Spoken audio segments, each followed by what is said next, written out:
हिमाचल के शिमला में भारी बारिश, 7 मई तक मौसम खराब रहने के आसार। मौसम विज्ञान केंद्र ने जारी किया बारिश का ऑरेंज अलर्ट। प्रदेश के कई भागों में भारी बारिश का ऑरेंज अलर्ट।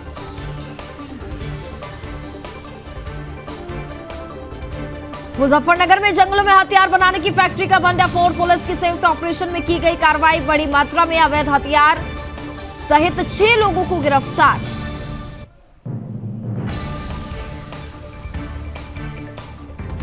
हरदोई में मुठभेड़ के दौरान 2 शातिर अंतर जनपदीय चोर गिरफ्तार। अवैध शस्त्र व 2 चोरी की मारुति वैन बरामद। 2 अवैध देसी तमंचे और कारतूस भी बरामद। मामले की जांच में जुटी पुलिस।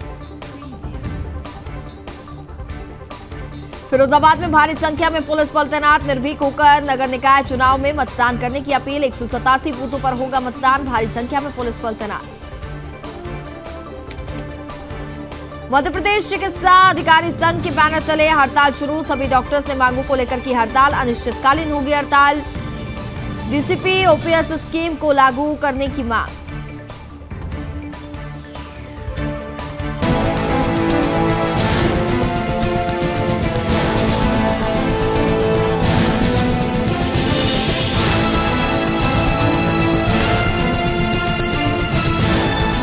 आप देख रहे हैं सुदर्शन न्यूज।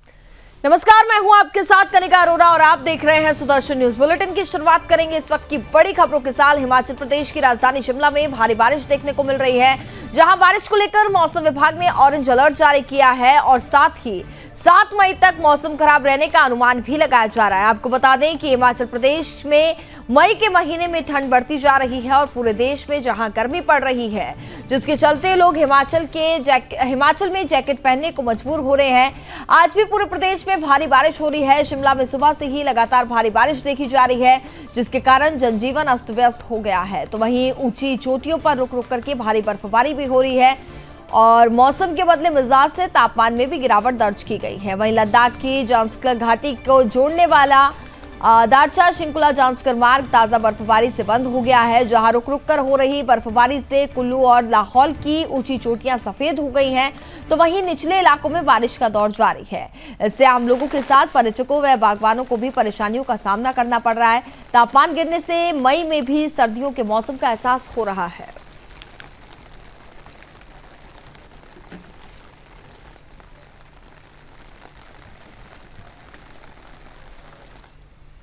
उत्तर प्रदेश के हरिगढ़ महानगर में नगर निकाय चुनाव दूसरे चरण में होना है, जिसको लेकर के सभी राजनीतिक पार्टियां ज्यादा से ज्यादा जनसंपर्क कर रही हैं।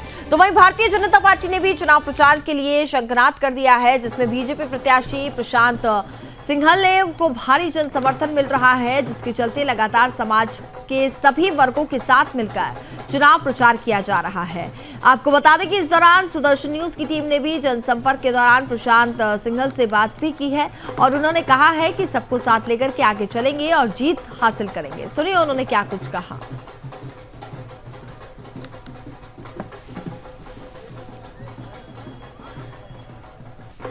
तो नगर निकाय चुनाव बेहद नजदीक है और आपको बता दें कि उत्तर प्रदेश में नगर निकाय चुनाव 2 चरणों में होना है और दूसरे चरण की तारीख जो है वो 11 मई है। तो यूपी के हरिगढ़ महानगर में नगर निकाय चुनाव दूसरे चरण में होगा, यानी कि 11 मई को, जिसको लेकर के सभी राजनीतिक पार्टियां ज्यादा से ज्यादा जनसंपर्क भी कर रही हैं।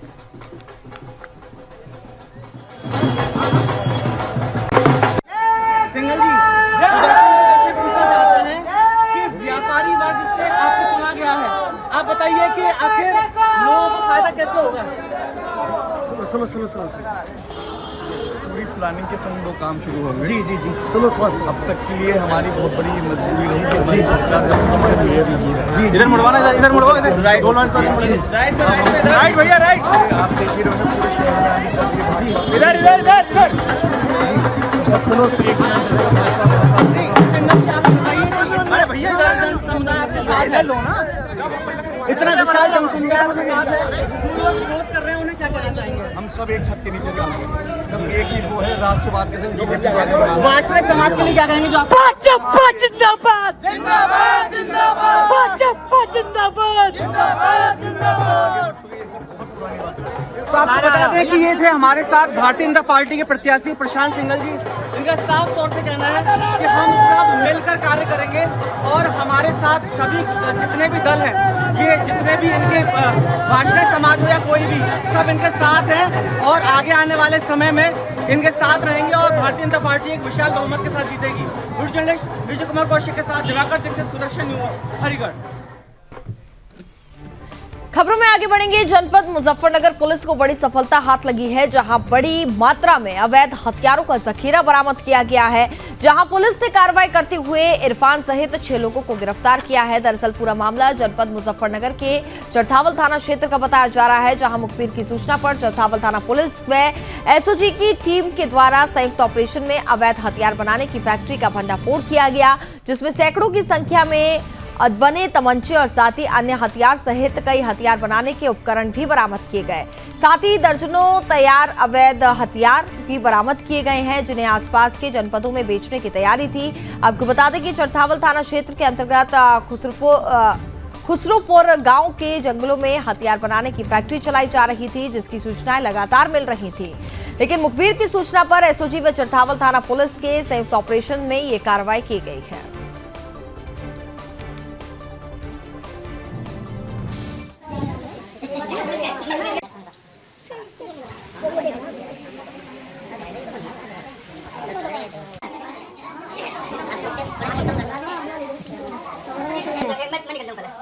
आगामी चुनाव को शांतिपूर्वक और निष्पक्ष सकुशल संपन्न कराने के लिए जनपद मुजफ्फरनगर में श्रीमान वरिष्ठ पुलिस अधीक्षक महोदय के निर्देशन में एक अभियान जारी है।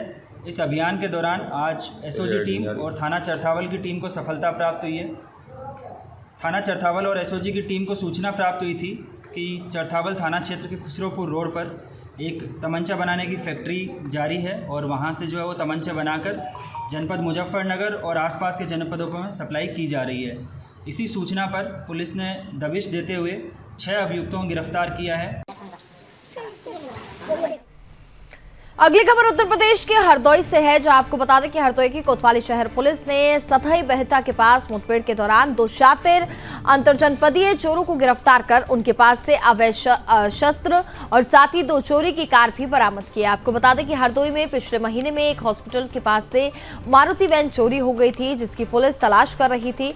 तो वहीं मुखबिर की सूचना पर पुलिस ने सथई बेहटा के पास से मुठभेड़ के दौरान हरदोई के पिहानी निवासी 2 लोगों को गिरफ्तार कर लिया है और उनके पास से चोरी की गई वैन और साथ ही पिहानी से चुराई गई एक अन्य वैन भी बरामद की गई है।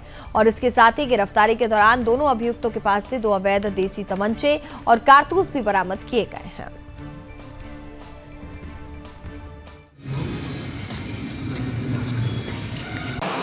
कोतवाली शहर में तैयार कराई गई थी। इसी के बारे में पुख्ता सूचना मिली थी कोतवाली पुलिस को कि इसके चोर वाहन समेत निकलने वाले हैं और पुलिस द्वारा गाड़ाबंदी करके इनको अरेस्ट करने का प्रयास किया गया, जो कि उन्होंने पुलिस बल पर फायरिंग की, लेकिन हिकमत अमली से इनको गिरफ्तार किया गया। ये बबलू और राजाराम 2 अभियुक्त हैं, पिहानी के रहने वाले, और इनके पास से वो मोबाइल और वो ओमनी भी बरामद हुई, जो कि इन्होंने चोरी किया था। कड़ी पूछताछ में इनके द्वारा पिहानी से भी एक ओमनी कार चुराए जाने की पुष्टि की गई, जिसको भी बरामद कर लिया गया है। दोनों अभियुक्तों को जेल भेजा जा रहा है और विधिक कार्रवाई की जाएगी। अगली खबर उत्तर प्रदेश के फिरोजाबाद से है, जहां आपको बता दें फिरोजाबाद में एसएसपी ने मोटरसाइकिल से और डीएम ने मीडिया के माध्यम से दिया मतदाताओं को निर्भीक होकर के मत देने का संदेश दिया है। आपको बता दें कि फिरोजाबाद में नगर निकाय चुनाव को लेकर के प्रशासन की तैयारियों पर गंभीरता देखने को मिल रही है, जहां एसएसपी आशीष तिवारी रात्रि में मोटरसाइकिल से भारी पुलिस फोर्स के साथ मार्च करते हुए दिखाई दिए। तो वहीं जिलाधिकारी रवि रंजन ने मीडिया के माध्यम से निर्भीक होकर के मतदान करने से लोगों से अपील की है। दरअसल फिरोजाबाद में कल यानी कि 4 मई को प्रथम चरण में मतदान होना है, जिसके लिए कुल 5000 पुलिसकर्मी तैनात किए गए हैं, जिनमें भारी मात्रा में केंद्रीय पुलिस बल, पीएससी और उत्तर प्रदेश पुलिस के जवानों की तैनाती की गई है और प्रत्येक बूथ एवं मतदान केंद्र पर सुरक्षा के पुख्ता इंतजाम किए गए हैं। दरअसल एक निगम 3 नगरपालिका व 4 नगर पंचायत क्षेत्रों में 187 बूथों पर मतदान होना है। इसके साथ ही फिरोजाबाद पुलिस की लोगों से अपील की है कि आप निर्भीक होकर के आगामी नगर निकाय चुनाव में मतदान करें और किसी के बहकावे या प्रलोभन में ना आए। जो भी व्यक्ति बहकाने और लालच देने का प्रयास करे, डराए धमकाए या मतदान को प्रभावित करने वाला कोई भी कार्य करे तो संबंधित अधिकारी को तत्काल सूचना दे ताकि समय रहते कार्रवाई की जा सके। देखिए, जो लोकतंत्र का महाकुंभ है, इलेक्शन है, और उसको देखते हुए जो पुलिस की फ्लैग मार्च है, आज सभी लोगों के द्वारा पुलिस की फ्लैग मार्च की जा रही है। शहर क्षेत्र में खासतौर से मेरे द्वारा की जा रही है, और जो देहात क्षेत्र है उसमें हमारे सारे सीओ वगैरह जो है वो अपनी अपनी फ्लैग मार्चेस कर रहे हैं। इसके माध्यम से जनता को ये संदेश है कि जो है पुलिस आपकी सुरक्षा के लिए है, शांति व्यवस्था के लिए है। कोई भी व्यक्ति कानून हाथ में न ले, और हम सभी लोग आपके साथ में हैं। सोशल मीडिया पर भी हमारी नज़र बनी हुई है, किसी भी प्रकार की अफवाह से बचें, और UP 112 का जो नंबर है उसका उपयोग करें। ट्विटर पे भी हम लोग एक्टिव है, उसको भी उपयोग करें, और एक अच्छा स्वतंत्र और निष्पक्ष चुनाव कराने में हम सबको मदद करें। मैं आपके माध्यम से ये अपील करना चाहूँगा कि अफवाहों पर ध्यान न दें। प्रशासन की तरफ से पूरी तरह से शांतिपूर्ण निष्पक्ष मतदान कराने के लिए सारी तैयारियां की गई हैं। मतदाता जो है निर्भीक होकर अपना मतदान।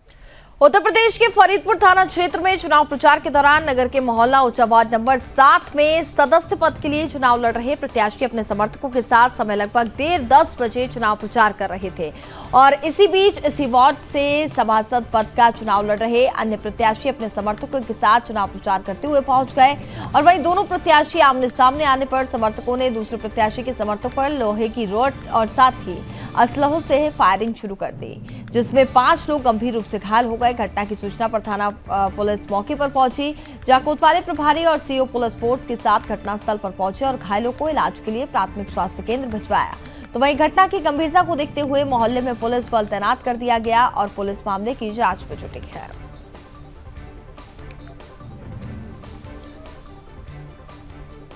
दक्षिण कोरिया की राजधानी सियोल में आयोजित वर्ल्ड समिट कार्यक्रम यूनिवर्सल पीस फेडरेशन द्वारा आयोजित किया जा रहा है। इस कार्यक्रम में सहभागिता करने के लिए भारतीय मूल के श्री कालिदास बाबा को विशेष रूप से आमंत्रित किया गया है। आपको बता दें 5 दिवसीय इस वर्ल्ड समिट में लगभग 150 राष्ट्र के अति विशिष्ट व्यक्ति हिस्सा ले रहे हैं, जहां 2 अप्रैल से 6 अप्रैल तक चलने वाले समिट में सक्रिय रूप से जुड़े हुए हैं। भारतीयता और साथ ही हिंदुत्व का प्रचार प्रसार के लिए जाने वाले भारत की ओर से एकमात्र संत हैं, जिन्होंने अपनी बात को संस्कृत में रखते हुए कहा कि हिंदू और हिंदुत्व से ही विश्व में शांति आएगी। इस वर्ल्ड समिट से संसार के सम्मुख खड़ी तमाम चुनौतियों से निपटने के लिए सामूहिक रूप से चर्चा की जा रही है।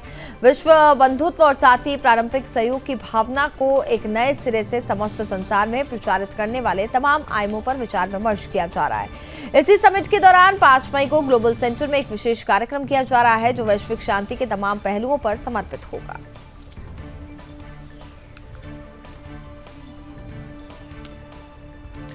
अगली खबर हरियाणा से है। हरियाणा के रेवाड़ी में फर्जी तरीके से चल रहे मेडिकल स्टोर पर सीएम फ्लाइंग ने छापेमारी की है और इस छापेमारी के दौरान एक मेडिकल की दुकान को सील कर दिया गया है। आपको बता दें कि जांच के दौरान स्टोर में एक्सपायरी डेट की दवाइयां मिली और इतना ही नहीं, स्टोर को अन्य महिला के लाइसेंस पर भी चलाया जा रहा था। तो वहीं विभाग की टीम ने स्टोर को सील करते हुए आगे की कार्रवाई शुरू कर दी है। मुख्यमंत्री उड़नदस्ता रेवाड़ी की टीम के द्वारा आज एक गुप्त सूचना के आधार पर नारनौल फाटक के पास, नाईवाड़ी के पास एक मेडिकल स्टोर पर रेड की गई, जिसमें जो संबंधित विभाग के अधिकारी भी साथ थे, ड्रग्स डिपार्टमेंट से। तो जब वहाँ पे चेक किया गया तो उनके पास कुछ एक्सपायर्ड मेडिसिन मिली और सफाई भी प्रॉपर नहीं थी, और सबसे बड़ी बात ये थी कि उसमें जो फार्मासिस्ट का जो लाइसेंस होता है वो किसी और के नाम से था, उनके नाम। मध्य प्रदेश के टीकमगढ़ में प्रशासनिक हस्तक्षेप संबंधी मुख्य मांग सहित 3 मांगों को लेकर के डॉक्टर्स ने मध्य प्रदेश चिकित्सा अधिकारी संघ के बैनर तले हड़ताल शुरू कर दी है। आपको बता दें कि सभी डॉक्टर्स की मांग है कि डीएससीपी ओपीएस स्कीम को लागू करें और साथ ही प्रशासनिक हस्तक्षेप को बंद किए जाने संबंधी मांग शामिल है। तो वहीं मांग को लेकर के 1 मई को काली पट्टी बांध करके विरोध किया गया, जहां 2 मई को आधा दिन की हड़ताल की गई। सभी डॉक्टर्स का कहना है कि मांगे नहीं मानी गई तो फिर अनिश्चितकालीन हड़ताल प्रारंभ की जाएगी।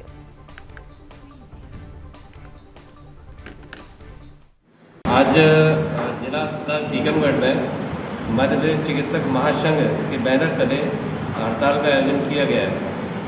इसमें हमारी पुरानी मांगें थी। इसके पूर्व में हम करीब 17 फरवरी को भी हड़ताल हमारे संघ के द्वारा की गई थी, जिसमें हमारी 3 प्रमुख मांगें थी। इसमें पहले तो DACP का लागू करना, केंद्र के समान हमारी जो प्रमोशन स्कीम है उसको लागू करना था।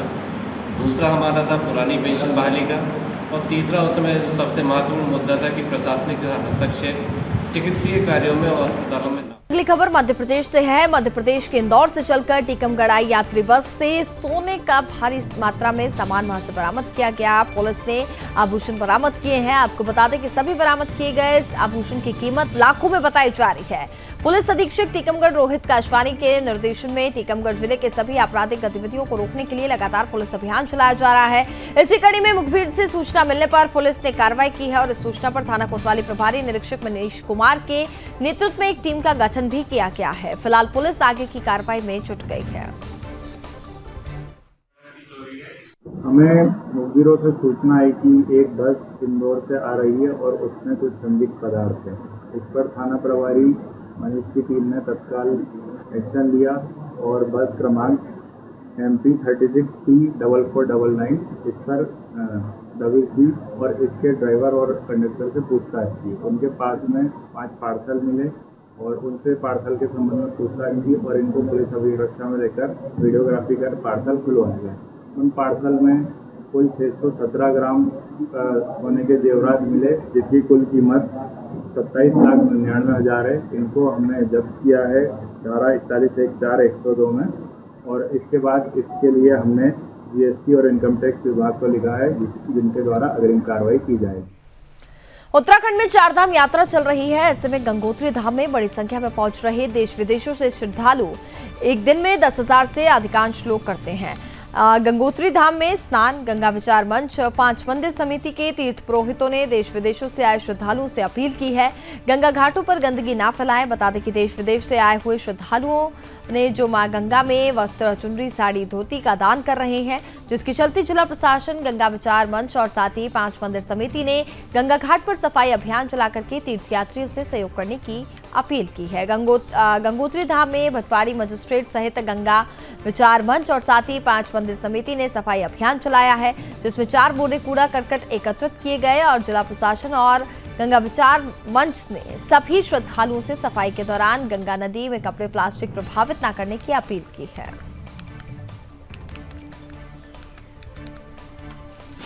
की यात्रा करते आ रहे हैं, सब जगह सुंदर साफ सफाई है, फिर भी हर जगह कुछ ना कुछ हम जनता लोगों से जो है खराबी होती है। लोग अपने प्लास्टिक का सामान ये वो फेंकते हैं।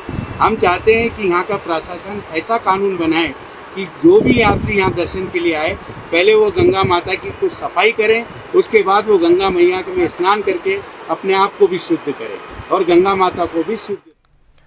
देवभूमि उत्तराखंड में 4 धाम यात्रा सुचारू रूप से चल रही है। ऐसे में 4 धाम यात्रियों की सुरक्षा को लेकर के पुलिस प्रशासन पूरी तरह से तैनात है। इसी कड़ी में पुलिस ने 4 धाम यात्रा के लिए नया ट्रैफिक प्लान तैयार किया है।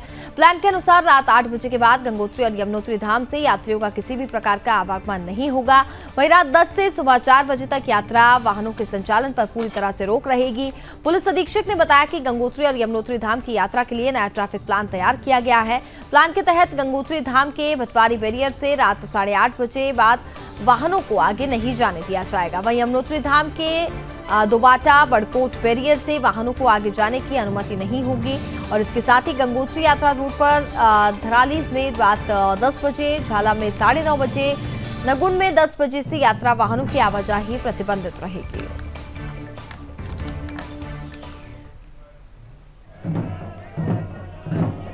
देश विदेश से अगली खबर उत्तरकाशी से है, जहां पिछले कुछ दिनों से खराब मौसम का दौर जारी है। खराब मौसम के चलते ऊपरी और निचले इलाकों में लगातार वर्षा देखने को मिल रही है। गंगोत्री और यमुनोत्री धाम में लगातार वर्षा के चलते यात्रियों को ठंड झेलनी पड़ रही है और हल्की वर्षा के बावजूद भी धामों में यात्री बड़ी संख्या में कोई बदलाव देखने को नहीं मिल रहा है। यात्री दर्शन के लिए पहुंच रहे हैं। यात्रियों के लिए मौसम का खराब मिजाज पहाड़ों पर उत्साहजनक साबित हो रहा है। मौसम विभाग की चेतावनी के बीच जिले में पिछले 3 से 4 दिन से लगातार वर्षा का सिलसिला चल रहा है। मौसम विभाग के अनुसार अगले 2 दिन तक मौसम के इसी तरह खराब रहने का पूर्वानुमान है। ऐसे में मई की शुरुआत के बावजूद ही पहाड़ों पर ठंड पड़ने से आम जनमानस हैरान परेशान है। वहीं गंगा पुरोहित राजेश सेमवाल का कहना है कि मौसम में अचानक बदलाव देखने को मिल रहा है, जिससे यात्री भी गंगा दर्शन के लिए गंगोत्री धाम पहुंच रहे हैं। मौसम में अचानक बदलाव होने से यात्री भी सीमित संख्या में गंगोत्री धाम पहुंच रहे हैं। अनुमान जारी किया गया, उसमें आने वाले 3-4 दिन तक इसी प्रकार से मौसम बना रहेगा, जिसमें ऊंचाई वाले क्षेत्रों में बर्फबारी की भी आशंका व्यक्त की गई है और तथा जो नियमित रूप से बारिश हो रही है नीचे वाले क्षेत्रों में, तो यात्रियों को इसमें एहतियात है कि अपने गर्म कपड़े साथ रखें और कहीं भी रोड अवरुद्ध होती है, अन्य सुविधाएँ हमारी प्रभावित होती है तो संबंधित विभाग को निर्देश दिए गए हैं कि तत्काल उनको सुचारू रखें और अपनी मशीनरी तैनात रखें। गंगा मैया कपाट खुलने के दिन से ही लगातार मौसम ख़राब बना हुआ है, कभी बर्फ़ गिर रही है, कभी बरसात हो रही है और कल भी यहाँ पर मौसम ख़राब रहा। आज भी सुबह बरसात हो रही थी, लेकिन अभी थोड़ा सा समय से जो है यहाँ पर हल्की सी धूप खिली हुई है, जिसे आप देख रहे हैं लगातार यहाँ पर यात्री की संख्या में भी इसी वजह से कमी देखी जा रही है और लोग परेशान भी हो रहे हैं, क्योंकि बरसात की वजह से लोगों को आने जाने में और दर्शन इत्यादि में भी बड़ी असुविधाओं का सामना करना पड़ रहा है और विश्वास है कि आने वाले समय में थोड़ा मौसम खुलेगा और यात्री संख्या भी बढ़ेगी। जय मां गंगे, हर हर। और इसी के साथ फिलहाल इस बुलेटिन में बस इतना ही। आप देखते रहिए सुदर्शन न्यूज। जय हिंद।